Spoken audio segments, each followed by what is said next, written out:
Thank you to Victor for being here with us.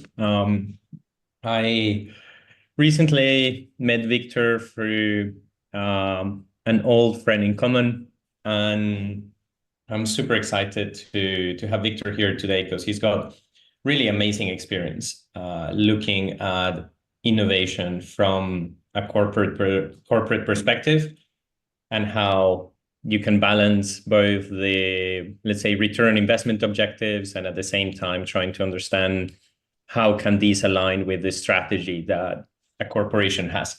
So I think there is a tremendous amount of lessons that we can draw from and apply these as well to Web3, DAOs, and all the other different activities that we have here.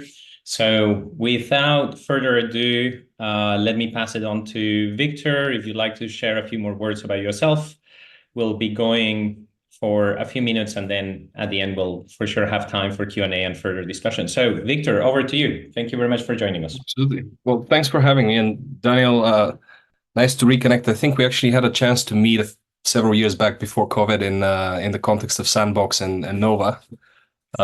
So, good to reconnect and see how things have gone. A little bit of background about me. I'm not your typical corporate profile. In fact, my career right now is an outlier compared to what I was planning to do and what I usually do. I come from a applied mathematics background, spent some time in software engineering, figured out I was pretty shit software engineer.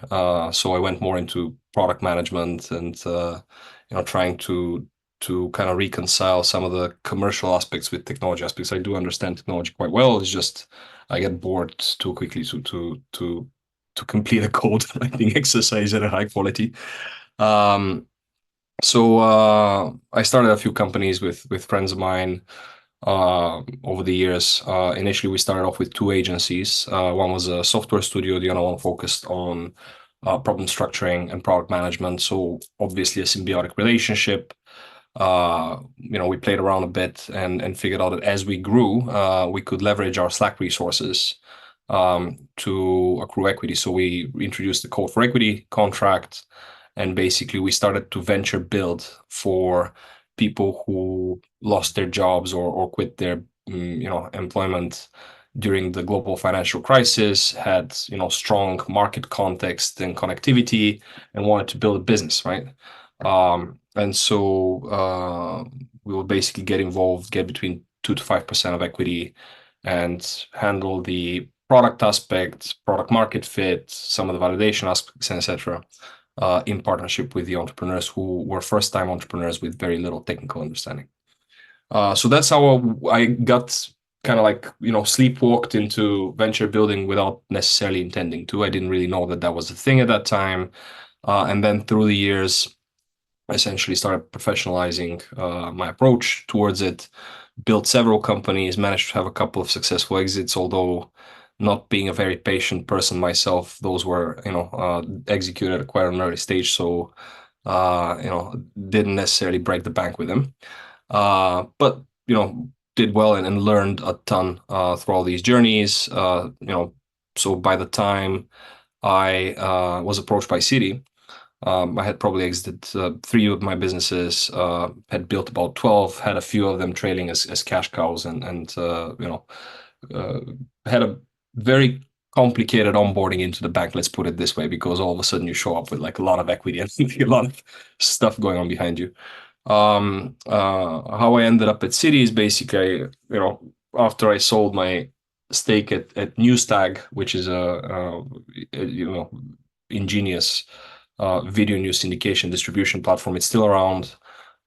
It was, way early for its time, in a sense that, we had the thesis already in 2011 that, news is plays a very powerful kind of role in our society, and getting access to unbiased news is impossible. And so the idea was, how can we build a multi-source video news network that syndicates point of view from all the different channels. So you can get the Middle Eastern news and the Chinese news and the European news and the American news on the same topic.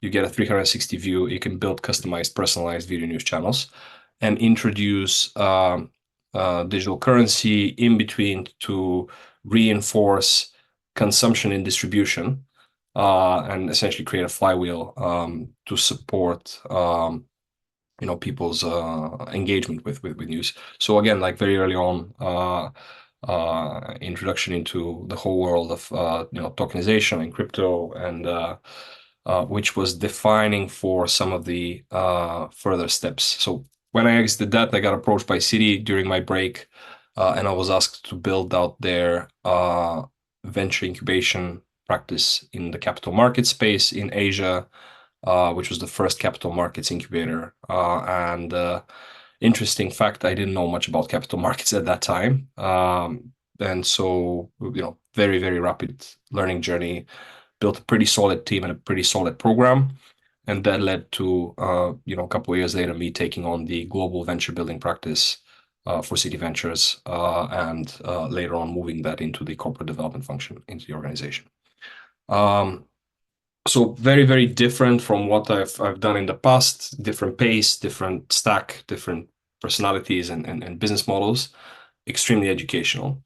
So today, what I'm going to try to do is basically, kind of wrap my, 20 years of experience in venture building, both as an entrepreneur, as a program builder, and program manager within a large corporate context, and tell you a little bit about what venture building is about, how it works, why is it important, and what models exist. And hopefully we can turn this into a more open discussion. It's a small group, so I hope, feel free to interrupt, feel free to ask questions.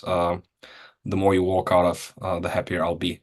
But what I would like you to walk out with is an answer to these questions. So basically, first of all, what is venture building? How did it come about as a concept, as a structure in our society? What type of venture builders exist, and what's the difference in operating models? And that will fly by pretty quickly because you can expand that topic into infinity. And what purpose do venture studios or venture builders serve in our society? Why established organizations resort to venture building, and those organizations don't necessarily need to be corporates. There's foundations, there is universities, there is governments that essentially resort to venture building as a way to accelerate innovation or accelerate opportunity mining in a new technology space. And where do I think things will go from here in the venture building space? What are the opportunities? What are the gaps? What are the problem statements or problem sets? And then, as I said, we'll embed Q&A in the conversation. Hopefully we'll have enough time as well at the end. So buckle up. Now,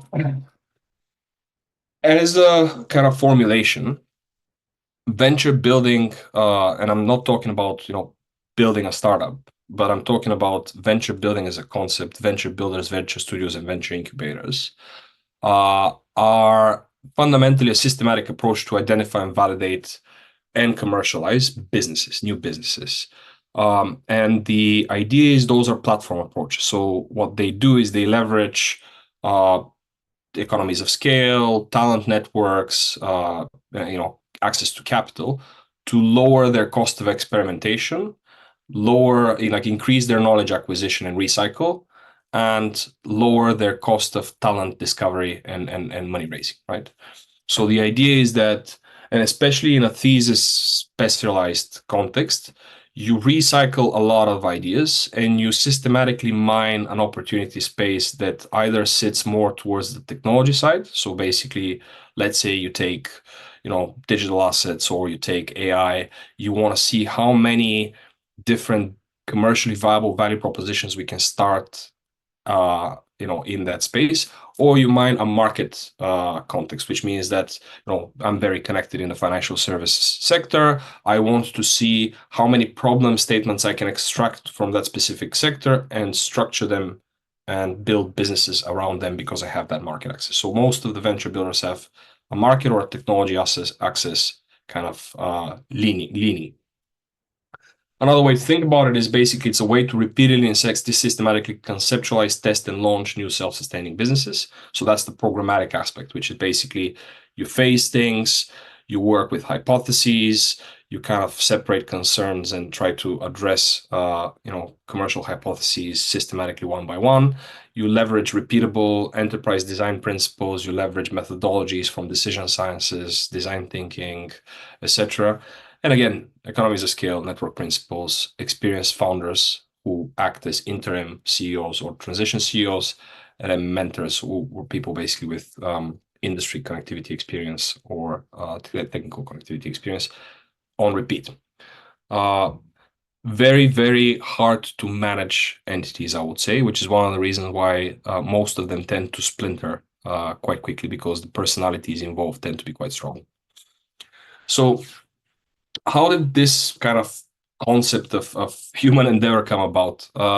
So essentially the first, I mean, there's a lot of argument that, Bell Labs and some of the,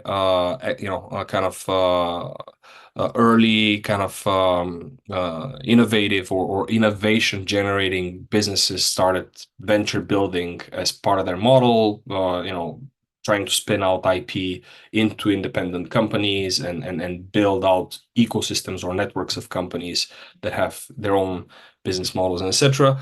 But fundamentally, as a formalized concept, venture building or venture studios originated around the 90s on the back of the digital revolution, essentially as the internet and digital technology started maturing to a point where people started seeing commercial opportunities on the back of it.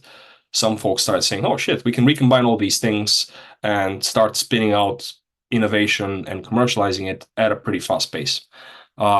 So there was a proliferation of digital studios, maker labs, and some of the former innovation hubs basically essentially started thinking about building venture studios. The first thing that fundamentally called itself a venture studio was Idea Lab, which was built in 1996 and was focused on incubating tech companies that would it was a combination of hardware and software kind of innovations and rapidly trying to see, okay, how we can commercialize this, how can we commercialize that, how we can combine different aspects that technology provides for us. Fundamentally, the way that I look at it, and now it's because of the way our society has evolved and how money works and how organizations work.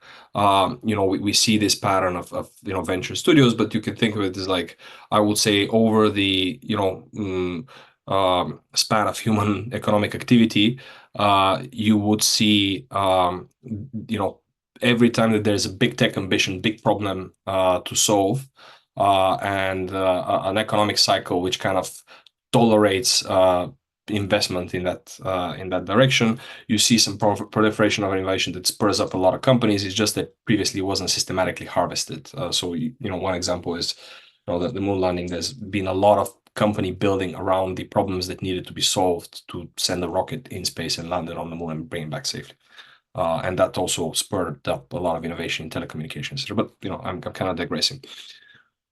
Over the last 20 years or 30 years, the model has evolved significantly. It's been calibrated. There are technologies being embedded into the way that venture building is being approached. There's a much more systematic view on how things are done, and you have a bunch of flagship names like BetterWorks, Rainmaking, Rocket Internet, Collab, and many others. I've listed some here that are serially producing category defining startups that become like dominant in their fields. So basically my point is it works if it's done well.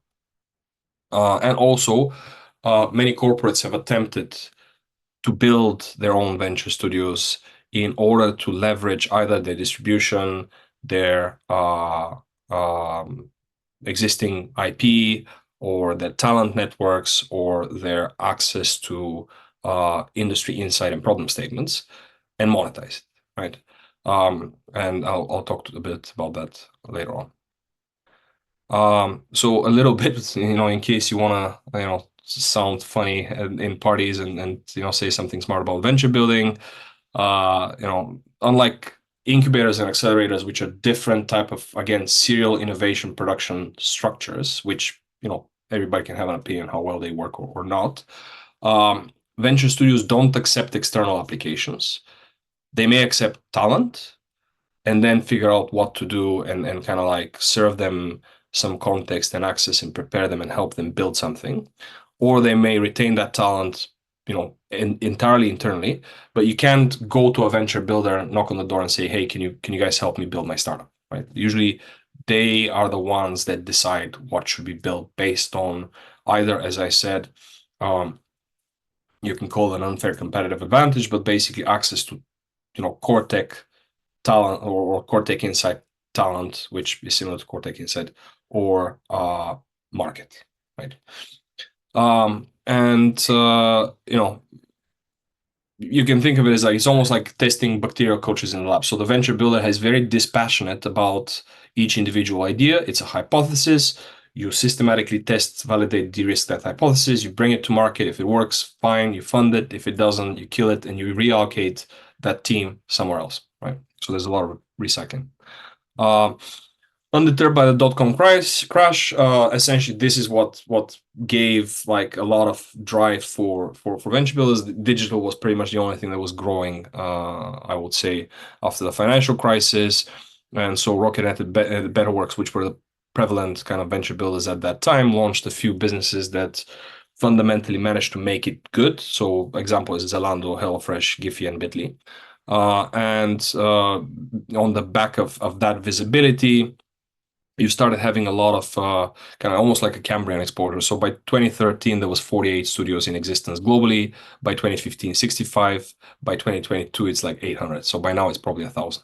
And that includes only the visible ones, right? There's also, corporate venture studios, which are more informal and don't put themselves out there as much. So it's big.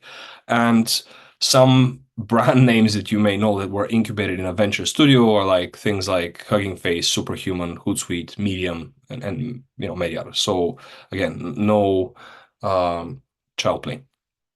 Now, many corporates attempted to build their own venture studios, usually around the 2010, 2015 kind of mark, they started kicking off. Some have done well and persist. Some have started realizing that this is a valuable model, but the operating cost and the overhead of managing that is too high for them. So they've outsourced that activity to a specialized venture studio that serves corporates, or some have just shut down. The type of venture builders that you can think about or see out in the wild are, one is company builders. So they basically, what they do is they create a new company from scratch by identifying a specific problem or an opportunity and then build a team to solve it. Right. So they basically say like, okay, well, we know that there is this market infrastructure gap, or we think that there is this, opportunity here. And, we want to, systematically explore that opportunity. We will attract founders or entrepreneurs in residence. We will provide, legal and tech and, all the other support. We will mentor them. We will give them essentially unfair transfer pricing for certain things because we've tested the vendors and they work with us at scale. So, we have like a lot of repeatability. So fundamentally, it's cheaper for us to manufacture these startups, but we own the entire process end to end, right? There's also incubation programs, which are like, more, I wouldn't count them as venture builders, but basically they provide some of these things, they specialize in some domain or industry, but they offer, some resources and office space. The ones that actually can closer to venture builders are essentially the ones that have more hands-on as opposed to just a mentoring program, right? So basically they would say, oh, well, you know what, I have a space, so I'm going to give you an office, but I also have, some engineering capacity and some administrative capacity for your accounting and legal and financial services. And maybe I have some other infrastructure that I'll share with you. So they're fundamentally shared infrastructure businesses, but they're more open in nature than company builders, and they're program based, which means you come in, not that company builders aren't, but fundamentally company builders would run their program again, with their own resources. Well, here you basically join a program for a period of time, and then once you're out of the program, you're done with them, right? So you're not, you're not, you don't have a dependency on their resourcing. While the company builders may hold on to certain things for longer, finance them through a few rounds, and then basically, aim for bigger bang returns. So they're not more, they're more all in on the things that they build. Venture studios, which are very similar to to company builders, they do create new companies in-house, but they also link up to outside projects partners. They bring in venture architects, founders for hire. So it's not like everybody working in there is retained. Some people are contracted to come in. So basically what happens in a venture studio, for example, is like, I'll give you an example. For venture studios, they're fundamentally working for third parties. You show up as a company X, let's say a bank shows up and says, we believe that wealth management needs more AI. Can you help us figure out ways in which we can infuse AI in wealth management, come up with business models, value propositions that are rethinking wealth management from an AI perspective. And then they go out, these guys, they know, again, they have infrastructure and contacts that they can recycle, but they go out, they find a founder, they say like, you're going to be the CEO, I'm going to pay you like below market salary, but I'm going to give you an equity upside, right? And so they bring you in, they provide the resource. So you can think of like a company builder as Hulk, totally self-reliant, totally self-dependent, and you can think of a venture studio as Iron Man, right? So they provide you the suit, but you still need the person to fill the suit with in order to get shit done. And then corporate venture builders, basically Hawkeye, not that popular. Essentially, it's very, very hard to get them running because fundamentally it's like building for a market or an investor. So a market that's a subsegment of the market of the corporate, and an investor or primary investor, anchor investor of one, which, as you can imagine, leads to a lot of politics and etc. But the promise or the idea, and that's for like established lame kind of corporates. The promise or the opportunity there is that if you manage to strategically align the program and its portfolio to the ambitions of the enterprise, and it works a little bit different with foundations, universities, governments, and DAOs. So here you're thinking about enterprise structures, right, with a board and a CEO and etc. So if you manage to align yourself to either their growth hypotheses or where they're threatened, fundamentally it's a way to systematically drive transformation and or to scaffold the business in a way where you can pick up the valuable components from it, the infrastructure, the client access, the talent, the IP sometimes that's locked in, and then produce commercially viable businesses on the back of it with a lease option to buy. So essentially what happens is that these new businesses, they can spin out completely. You can completely spin in the value proposition and the IP, or you can say, well, you know what, I'm going to build myself a vendor or build myself a client that solves a problem in a space that I need that problem solved, but because it's not core business for me, I'm going to get that monetized at the market as opposed to be the only client of that thing. So when it works, like the scale is like exponential. Very, very interesting. I can talk more freely about, for example, one of the projects. I'll talk about two projects actually with the city because those are things that there's enough public information outside in the domain. One being the Citi Securities Lending Access, for example, where is a combination of an investment and a build exercise around market insight that came from our sales department. We basically said like, hey, look, asset aggregators can't effectively lend their inventories to the market. So basically think about a private bank or a wealth manager trying to do stock lending. They're not a principal, so they can't lend that inventory to the market freely. How about we solve that problem? How about we build the legal compliance and technology infrastructure to enable that? We're just opening. This is going to open up an entire new market. Once that was built, the company decided, oh well, this is actually a source of strategic competitive advantage. We should keep it in, right?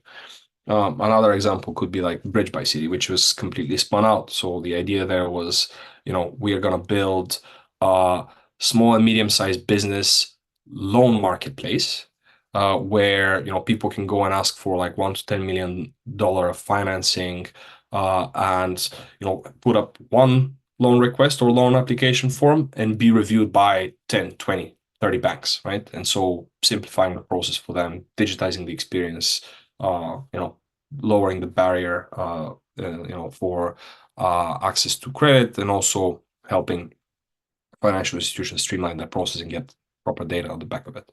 So basically, that's the kind of the strategic imperative, and that's what happens when things work well in that context. But many have built stuff, given up on it, etc. I'll get into that a little bit later. So why bother?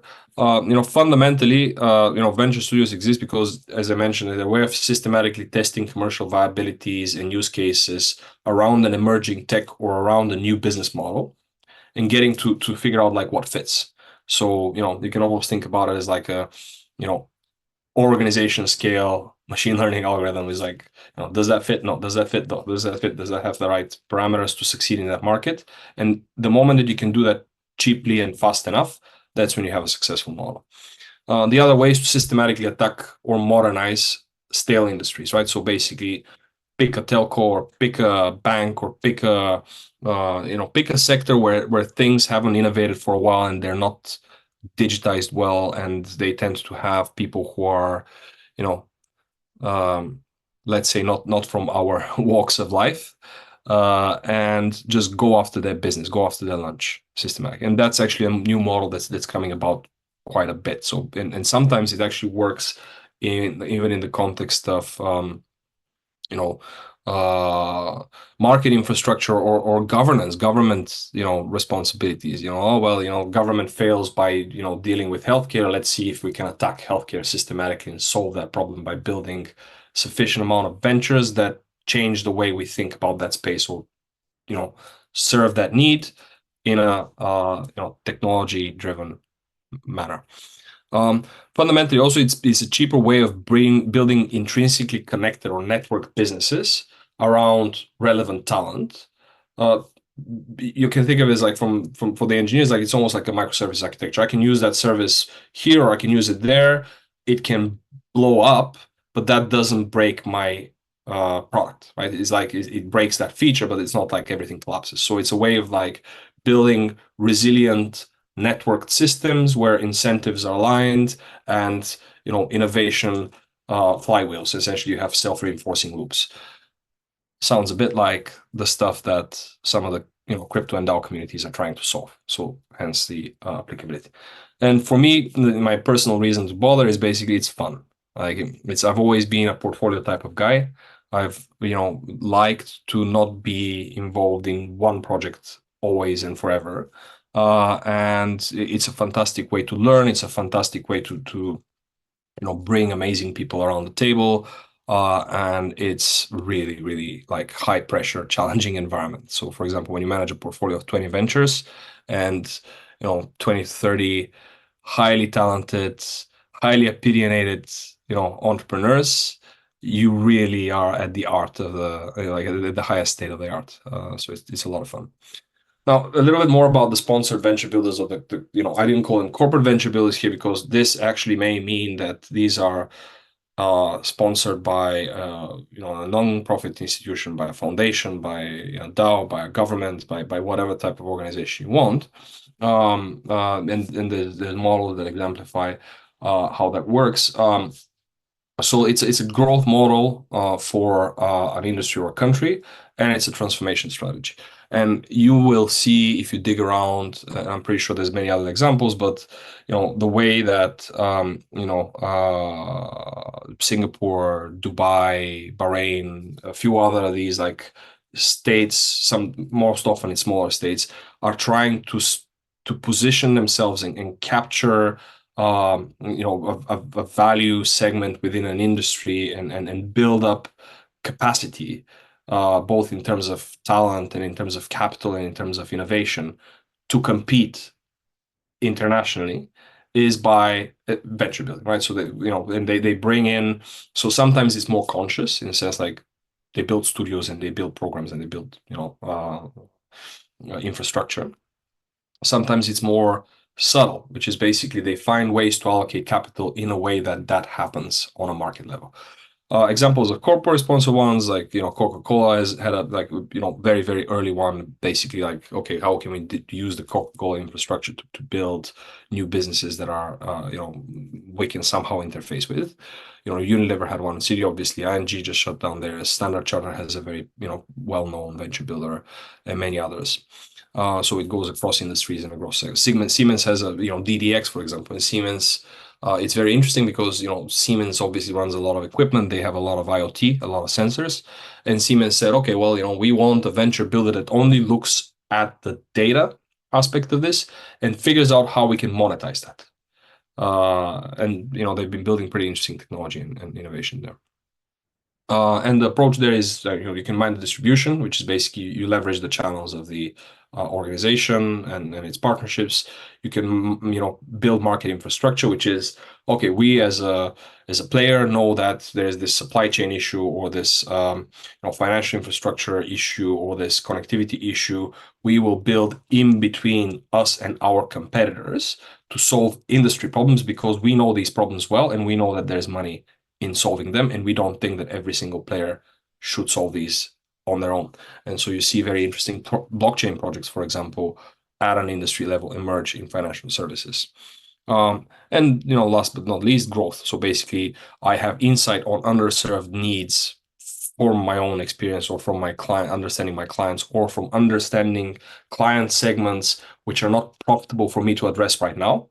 And I will spin out that activity so I don't take on the risk, but at the same time leverage my insight and access to serve that market and build something new.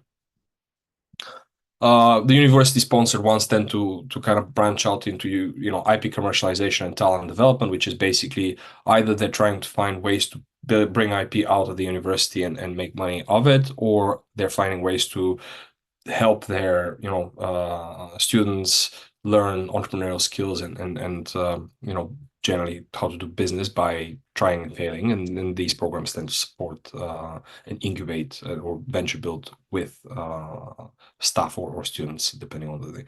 And then government sponsored, they can be industry galvanization, ecosystem building. So you've seen a lot of effort and initiative around clean tech, health tech, biotech, fintech, space tech.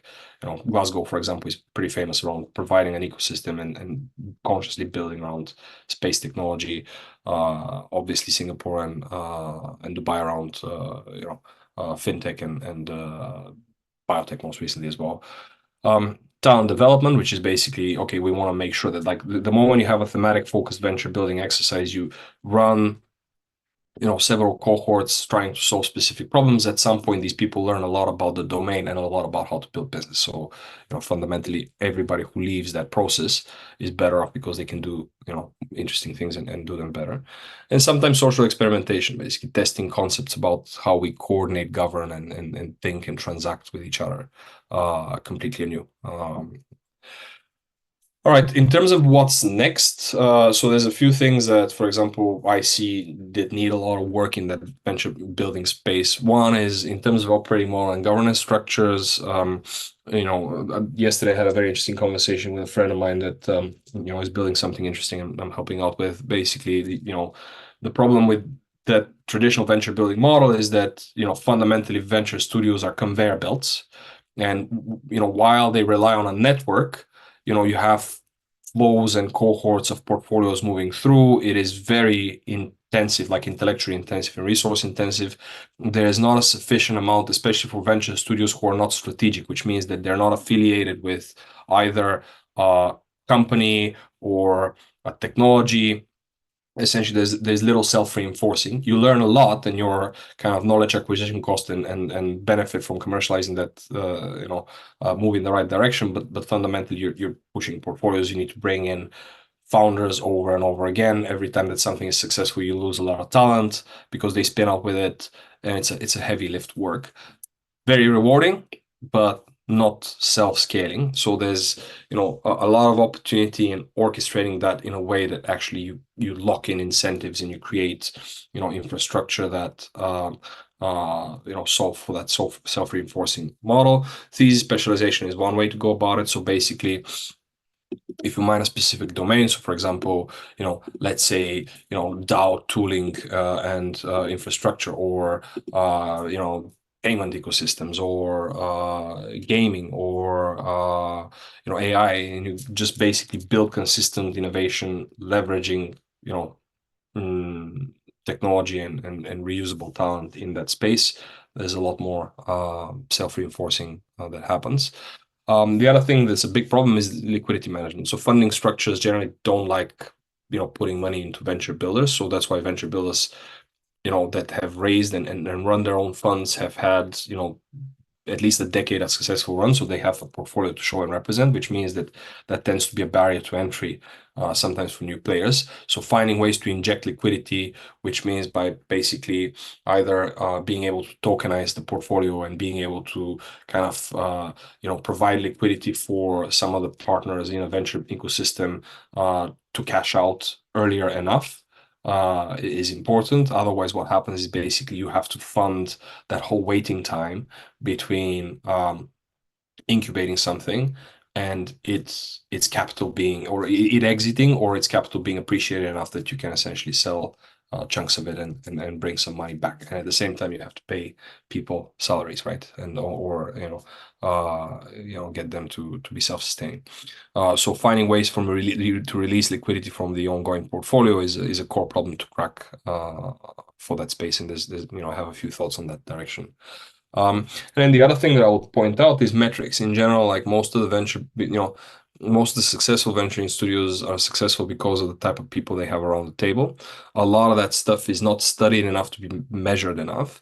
The cycles are long, and so many venture studios are, evaluated either on the basis of the portfolio size or the portfolio value or the throughput, but it's not exactly metrics that can tell you at any point of time how healthy your process is, how healthy your program is, and what you can expect, for example, from the venture builder 2 years down the road.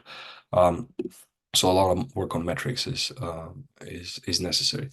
But in general, I believe that it's a very opportune time to experiment and do more in that space, partly because I think that, we've had new tech come to market, in chunks. Like there's a lot of, big technical leaps in everything from, pharmaceuticals to like, agriculture.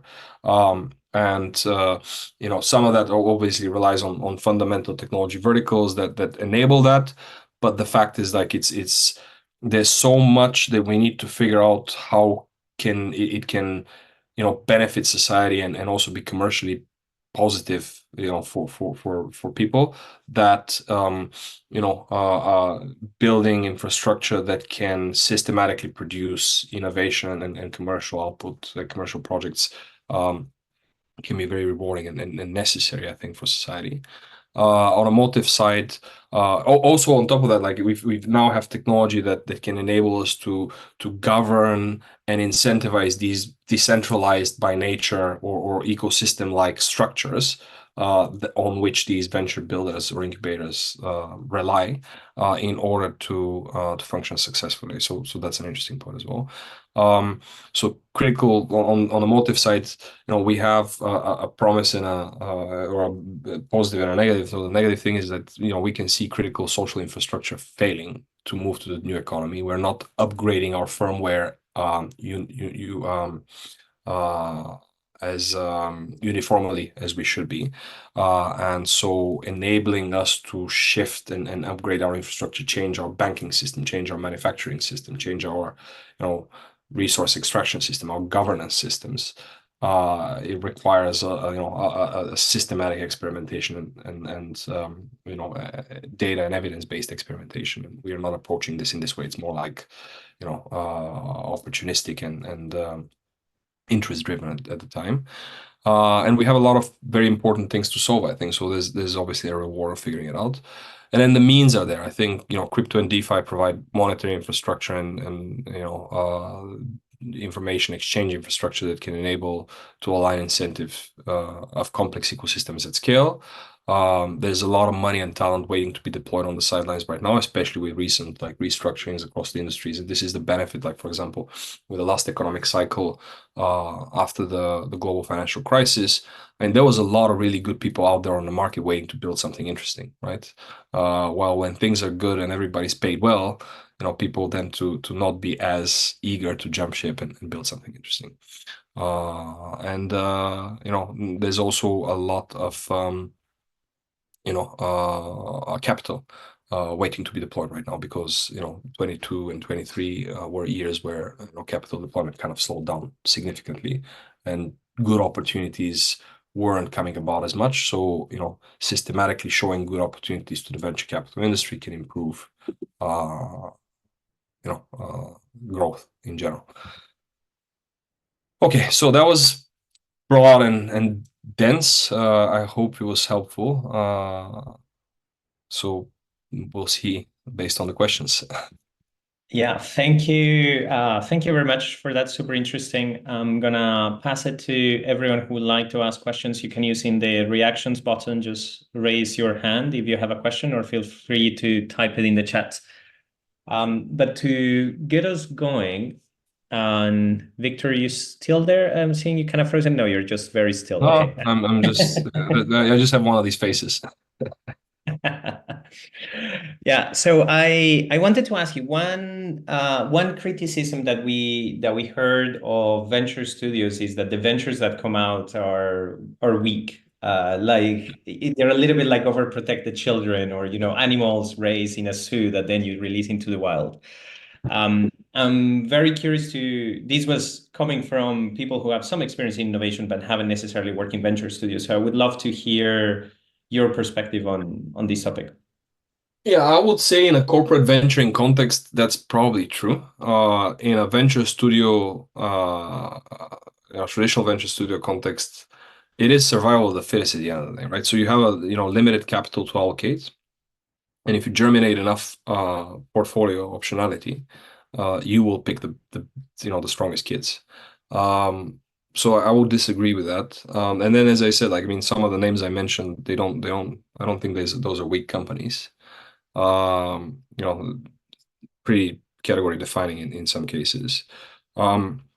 So it depends on the program, the leadership, and the underlying ability of the leadership to attract a specific type of talent and motivate them well enough.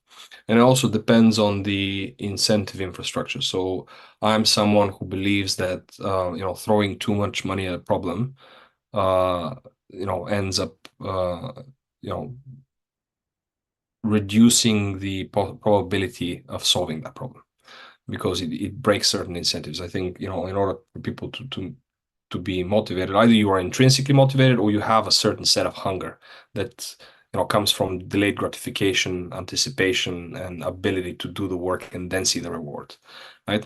So most of the venture studios that have produced these overprotected children either had the wrong incentives and incentive structures, or they had the wrong culture and leadership.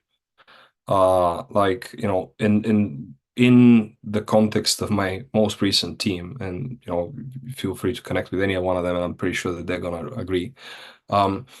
It was one of the few, like we because in a corporate environment, often people are paid all right, so some of that hunger component is missing. So you really need to work on the culture, and so you really need to get people to see the vision, the why are we doing this and why do we have to do it right, to get them motivated, and that's a lot of leadership, energy, and effort that needs to be done. So if you have strong leadership and a good culture, and you have a good incentive structure, it can produce diamonds. I see Jonathan is raising a hand.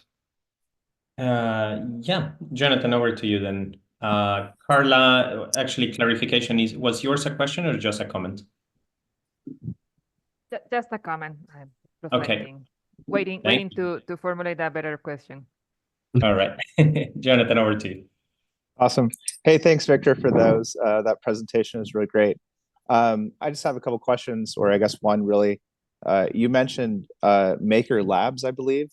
as an example. Do you have any other good examples of like venture studios or something to that effect that have used tokenization to like their advantage, and if any of those stood up to you? Thank you. Yeah, so Maker Labs is not MakerDAO. So just to say, Maker Labs, I mentioned in the context of like venture studios who are not focused on digital tech and provide the access to the tooling and infrastructure for you to experiment with like manufacturing process or biotech or etc. So you make shit basically.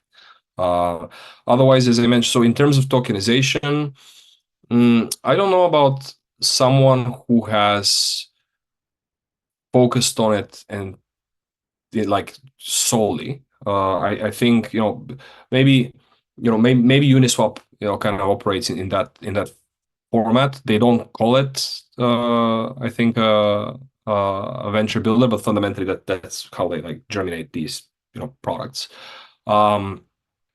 I know that Standard Chartered has a bank, like in terms of one of these corporate venture examples, has ran a lot of projects in that space. So that's another example. I can't think of others off the top of my head. Awesome. Thank you. You're welcome. Nice Thank glasses. you. Yeah, so I have a question. How do you attract the right talent, and what is the profile of the ideal founder for a venture studio? Very good question. So on the first part, I mean, for me personally, I don't know. I don't think I have a recipe for that. Like my like what's worked for me is like, vast amount of curiosity and genuine interest into what people are doing. So I've met tons of founders. I've always liked to be involved with founders and like mentor and give back to the community as much as possible. And as you do that a lot, you find some people that are incredible, and then many incredible people tend to fail for the wrong reasons, and you can just pick them up based on their life stage or their natural journey of their startups. And then also hang out in the right bars and clubs where these types of people tend to appear. But mostly like it's been, for me, like I've just been lucky. It's been a lot of serendipity and a lot of natural curiosity. You do a talk like that, and all of a sudden you meet 3 or 4 people that are interested in incredible things, and then one of them basically is running something that's kind of relevant. A year down the line, that thing doesn't work out and they close shop, and all of a sudden you have someone who can join a venture building team. Yeah. And what was the second question? The profile of the founder. The profile. Yeah. So I think for me, like the mental model is horses for courses. So it's almost like it really depends on what you're building, right? So I don't think that there's a right founder profile that works in like a deep tech company relies on one type of person or people that have a different approach towards something that's more, kind of just commercializing some pre-existing prefabricated technology, and is very varied.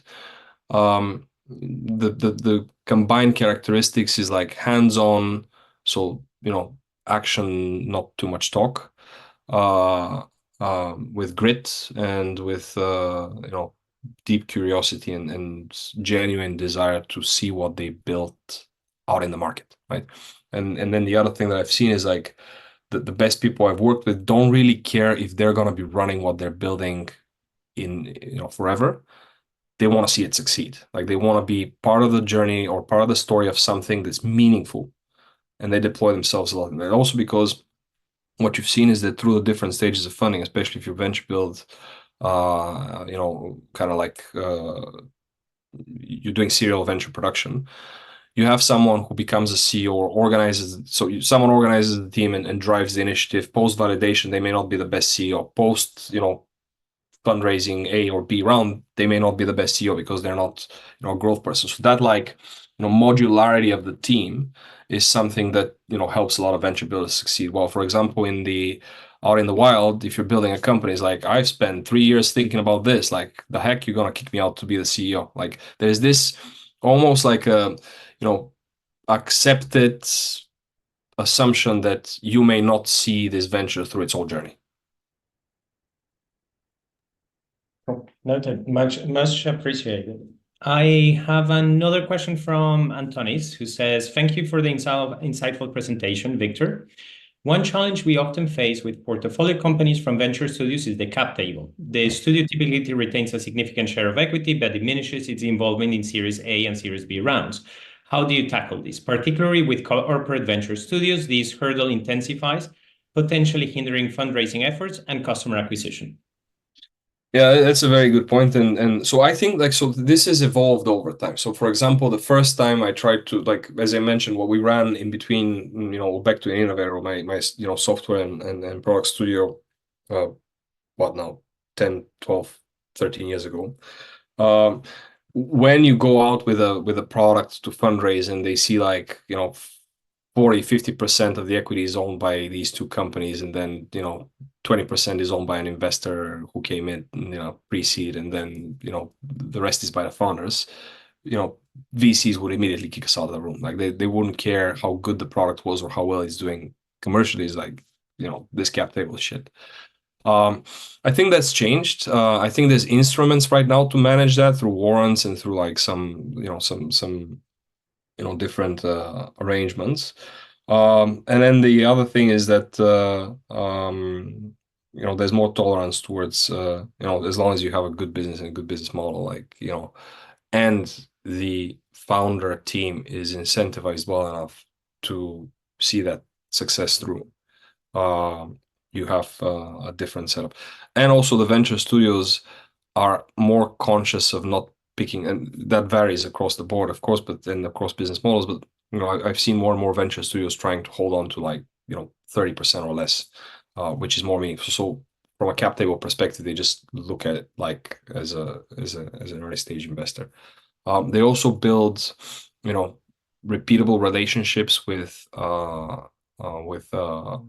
venture capital companies where they have a first right of refusal on their portfolio, but then on the other hand, the VCs have longer term observation on how the business has been incubated, so they have more familiarity. So bottom line is very good question, very visible problem that basically is being solved by adjusting expectations and approach on every side. So it's less of a problem these days. Gotcha. Thank you. And in that sense, I wanted to ask a little bit about these VC networks, or are there any sort of pointers for the type of VCs or how those relationships works that might be different from a traditional accelerator incubator?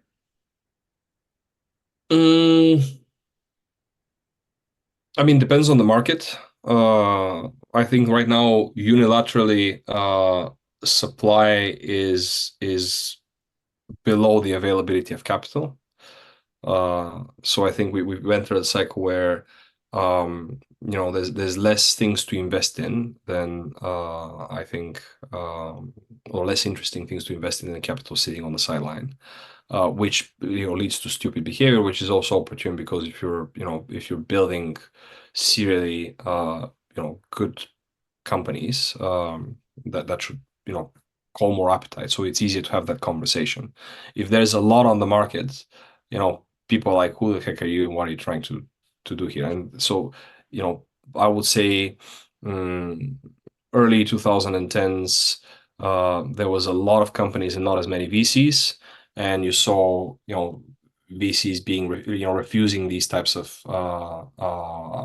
venture studio produced companies more often. Then in late 2010s, early 2000, before COVID, basically, is a lot of venture capital, not as many, and then so valuations went through the roof, and people would ask crazy things from the market. And now that's more fragmented depending on the domain, right? So you see that in AI right now. You saw that in crypto and blockchain startups a couple of years ago. So it reallocates. So it depends on the area which you're mining and who the VC players in that area are. There's no answer. There's no single answer, basically. Okay, fair enough. Makes sense. So then maybe a last question. What are some metrics you suggest for a relatively new venture studio? So, it really depends on the model, the operating model that you try. For me, for example, trying to value your portfolio. So at every stage of development of your portfolio at the cohort level, you need to move towards more tangible metrics. So you can start with the market that you're attacking and the opportunity size, and then you have to quickly narrow down towards very commercial metrics in terms of, how long does it take me to launch something to market? How much revenue are these companies actually generating? I'm personally, I'm maybe a little old school in terms of, I do believe that a startup should aim to generate revenues and not just usership. And so you need to at some point see like, okay, what's my revenue potential capacity, how fundable this is, what's the value of my portfolio, as opposed to how many things am I moving through the pipeline. Because if you do that, it essentially introduce vanity metrics that optimize for volume as opposed to quality of portfolio. So quality of portfolio, quality of talent related metrics I would focus on. Great. Thank you very much, Victor. This has been fantastic. Really appreciate your time, and thank you very much, everyone, for coming. We are at the hour, so I'm gonna leave us here. Unless, Victor, you have any closing statements or anything you'd like to leave us with? It's been a pleasure. Feel free to connect over LinkedIn or whatnot, and looking forward to meeting you in other contexts. Great. Thank you again. Have a lovely rest of the day, everyone.